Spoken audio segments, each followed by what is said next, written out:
नमस्कार, स्वागत है आपका न्यूज़ 11 में और मैं हूं आपके साथ बलराम शर्मा। इस वक्त हम राधा वल्लभ मंदिर में विराजमान हैं और देखिए यहाँ की महत्वता तो खैर आप लोग सब जानते ही हैं, सोशल मीडिया के माध्यम से आजकल आप देख ही रहे हैं। साथ ही में आज हमारे साथ में मंदिर राधा वल्लभ मंदिर के सेवायत गोस्वामी, तिलकाद अधिकारी और साथ में प्रेमानंद जी महाराज के, क्योंकि मैं प्रेमानंद जी नाम इसलिए ले रहा हूँ क्योंकि आजकल हर किसी की जुबान पर उन्हीं का नाम है। प्रेमानंद महाराज जी के गुरु जी हमारे साथ में हैं, मोहित मलाल गोस्वामी जी। मैं यहाँ बता देता हूँ, आज चर्चा का विषय यह था कि एक मैसेज भी है आप सभी लोगों के लिए, समाज के लिए भी एक मैसेज है और साथ ही में प्रभु जी की शादी की सालगिरह के उपलक्ष्य में 11 निर्धन कन्याओं का विवाह संपन्न कराया जा रहा है। इस उपलक्ष्य में आज हमारी चर्चाओं का विषय था। महाराज जी, पहले तो मैं ये जानना चाहूँगा, ये सोच उत्पन्न कहाँ से हुई? देखिए, आदमी जब एनिवर्सरी बनाता है या शादी की सालगिरह या बर्थडे बनाता है, हालांकि अब लकीर, मैं महाराज जी का एक पर्चा और दे देता हूँ। महाराज जी हर चीज़ में एक लकीर पहले से खींच देते हैं। वृंदावन में आपको अक्सर वृक्ष लगे हुए दिखाई देंगे और उन वृक्षों में से अगर मैं एक अनुमानित गिनती निकालने की कोशिश करूं तो लगभग 50,000 वृक्ष अभी तक महाराज जी के द्वारा लगवाए जा चुके हैं और लगाए जा चुके हैं।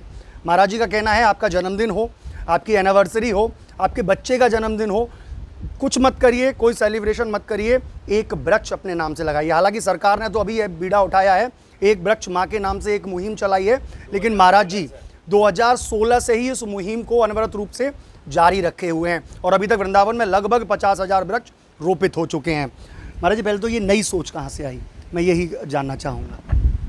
भाई देखो, ये तो एक विचार होना चाहिए कि अपना पेट तो सब भरता है, लेकिन सबकी व्यवस्था होती चले। वो भी तो जीव हैं जो चिड़िया, तोता और ये सब पाएँ आपके द्वारा लगाए हुए वृक्षों के फल।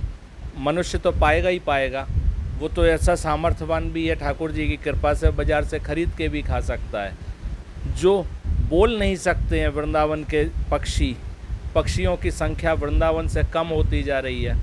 और जो हमने अपनी वाणियों में पढ़ा है कि वृंदावन ऐसा था 500 साल पहले कि सूर्य की किरण ज़मीन का स्पर्श नहीं करती थी, आज तो वृंदावन कंक्रीट वन बन चुका है। तो प्रयास यही है आप सबके सहयोग से, जो हमने मुहिम चलाई कि वृंदावन को वृंदावन बनाने में सहयोग करें। आज तो कंक्रीट वन है, हम तो वृंदावन को पुनः वृंदावन बनाने की चेष्टा में लगे हुए हैं। जब तक शरीर में सांस है, जब तक यही चेष्टा चलती रहे, यही राधा वल्लभ लाल से विनती है, यही प्रार्थना है। महाराज जी, अक्सर एनिवर्सरी लोग बड़ी धूमधाम के साथ मनाते हैं, शायद मैं कहूँ 25वीं सालगिरह है शादी की। देखिए 25वीं सालगिरह तो लोग बड़ी ही धूमधाम के साथ में मनाते हैं, बैंड बाजों के साथ में जयमाला दोबारा होती है, बड़ी धूमधाम से मनाते हैं। लेकिन महाराज जी ने उसका कॉन्सेप्ट ही चेंज कर दिया है। महाराज जी अपनी एनिवर्सरी पर 11 निर्धन कन्याओं का विवाह कर रहे हैं। महाराज जी, ये वाली सोच कहाँ से आई, मैं फिर पूछूंगा यही वाला क्वेश्चन। भाई ये तो देखो, विचार तो यही चलते हैं ज़्यादातर, जो आजकल चल रहे हैं कि ये करेंगे, कि ये करेंगे, कि वहाँ होटल में करेंगे, कि वो करेंगे। तो मन में यही विचार आया कि भाई ये तो दुनिया कर रही है, कुछ ऐसा किया जाए।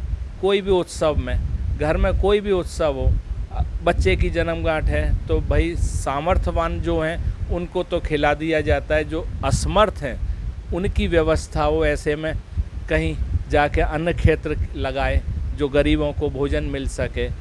तो ऐसे विचार रहते हैं तो आप आनंद करेंगे, आप दूसरों का सुख देखें, आपका तो अपने आप हो जाएगा।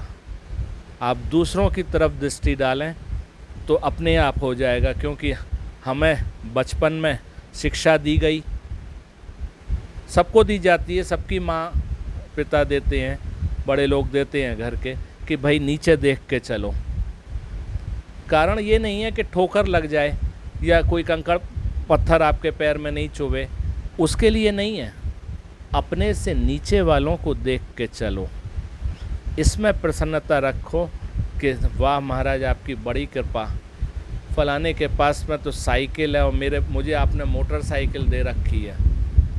तो इस तरह से नीचे देख के आप ये देखेंगे मोटरसाइकिल है आपके पास में, अरे उसके पास में तो कार है, हमारे पास कार नहीं है, तो आप ज़रूर ही कुछ गलत कार्य करके अर्जित करेंगे और फिर वो कार खरीदेंगे। तो ये इसीलिए हमारे यहाँ आपको समझाने के लिए सीधी तरीके से कह दी गई है कि अपने से नीचे वालों को देख के चलो। भाई सामर्थ्यवान को सब कराते हैं, सब कुछ होती है उनके लिए। तो कोशिश ये हो जिनके पास व्यवस्था नहीं है वो भी उस सुख का अनुभव ले सकें जो आप ले रहे हैं। तो भले ही थोड़ी देर के लिए तो उनको आप भोजन कराएं या उनको अच्छे कपड़ों को दें, कुछ भी करें उनके लिए। बच्चों की खाने पीने की व्यवस्था करें, अनाज की व्यवस्था करें, बच्चों के स्कूल की, कपड़ों की, ड्रेस की, इनकी व्यवस्था करें। तो यही विचार करते हुए तो ये कि गरीब कन्याओं का विवाह करें। इच्छा तो थी कि 25वीं सालगिरह है तो 25 का करें, लेकिन हमने ये सोचा कि भाई अभी शुरुआत है, आगे देखेंगे उसके लिए। पहले एक बार ये सुंदर तरीके से उनकी कृपा से अगर निभ जाता है तो आगे फिर इसको और बढ़ाएंगे। इच्छा तो ये है कि 1000 लोगों के करें जो असमर्थ हैं, वास्तव में जिनकी वो ज़रूरत है उनके लिए। ज़रूरतमंदों के लिए करते हैं तो दुनिया करती है, भाई जिनके पास नहीं है उनके लिए आप करें। यही जीवन, मानव की जीवन की यही देन है आपको कि आप मानवता जो कहते हैं, मानवता यही है, सबके लिए आप समान भावना रखते हुए आगे बढ़ें। ठीक है, बाकी मैं यहाँ से आप लोगों को एक मैसेज भी दिया है। गुरुजी ने हालांकि एक मैसेज आप लोगों के लिए पहुँचाने की कोशिश की है कि आप होटल में जाकर के सेलिब्रेट करते हैं, जगह जगह जाकर के बाहर कि मुझे हिल स्टेशन जाना है, वहाँ जाकर के अपना एनिवर्सरी या बर्थडे सेलिब्रेट करना है। लेकिन अगर आप इस तरीके की मानसिकता या इस तरीके की सोच को लेकर के अगर समाज के लिए कुछ करते हैं तो वो वाकई में परोपकार से कम नहीं होगा। मैं एक चीज़ और जान लेता हूँ, महाराज जी कैसे आकलन किया, कन्याओं को एकत्रित किया है, 11 कन्याएं एकत्रित हुए हैं, आकलन कैसे हुआ और किस तरीके से अब विवाह होगा और कहाँ होगा? ये हमारे कुछ शिष्य परिकर ही मिलने वाले भी ब्रज के जो हैं, ब्रज में गए हैं, वहाँ जा के गाँवों में पूछी गई है तो वहाँ से लिए गए हैं। ये उनकी शादियाँ पहले तय हो चुकी थी तो भाई उनके पास सामर्थ्य नहीं है उसका खर्चा उठाने वहन करने के लिए, तो उन लोगों को बुलाया गया। फिर गांव में जानकारी दोबारा करी गई जिनके रजिस्ट्रेशन हुए कि वास्तव में ये लायक हैं या नहीं है। जो लायक थे उनको रखा गया, बाकी को हटाया गया। तो ये सब चीज़ें तो चलती हैं और बस यही है, सबसे प्रार्थना करी अपने परिकर में अपने शिष्य लोगों से कि भाई ये उत्साह से सबको जैसा यथासंभव हो अपना करो सबके लिए। कोई जाति विशेष का भी इसमें ध्यान रखा गया है या सर्व जातीय? ऐसा कोई जाति नहीं, सब हमारे ब्रजवासी हैं, ये सारे ब्रजवासी लोग हैं और कहीं के बाहर के नहीं हैं। जाति यहाँ कुछ नहीं है, यहाँ केवल एक ही जाति है कि ब्रजवासी।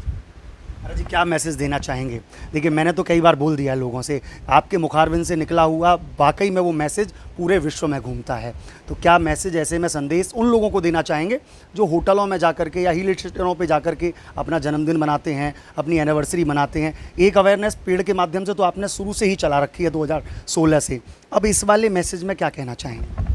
भाई मानव देह जो मिली है उसका सदुपयोग करें और सबों की रक्षा के लिए सबसे निष्काममति प्रेम करें। हमारे यहाँ हरवंश महाप्रभु कह रहे हैं सबसों हित निष्काममति, सबसे हित रखे बिना कोई कामना के। ये नहीं कि आज मैंने इसके लिए ये किया तो कल ये रिटर्न में मुझे हाथ भी जोड़ के सलाम करे या मुझे नमस्कार करे, इसकी भी चाहना ना हो। ऐसी भावना से सबके लिए अच्छे कार्य करते हुए आप आगे चलें। वाकई में आज यहाँ से एक मैसेज इस मंदिर से, राधा वल्लभ मंदिर से गुरुजी के द्वारा दिया गया यह मैसेज आज संपूर्ण ब्रज में तो छोड़िए, मैं कहूँ पूरे विश्व में ये गूंजे और लोगों में ये अवेयरनेस आए कि हम समाज के प्रति, अपने आस पड़ोस के प्रति ध्यान रखें, उनकी मदद करें, ये एक मैसेज गूंजे। ऐसी अन्य खबरों को देखने के लिए जुड़े रहिए न्यूज़ 11 के साथ में अपने सहयोगी हर्ष गोस्वामी के साथ। मैं बलराम शर्मा, न्यूज़ 11 वृंदावन।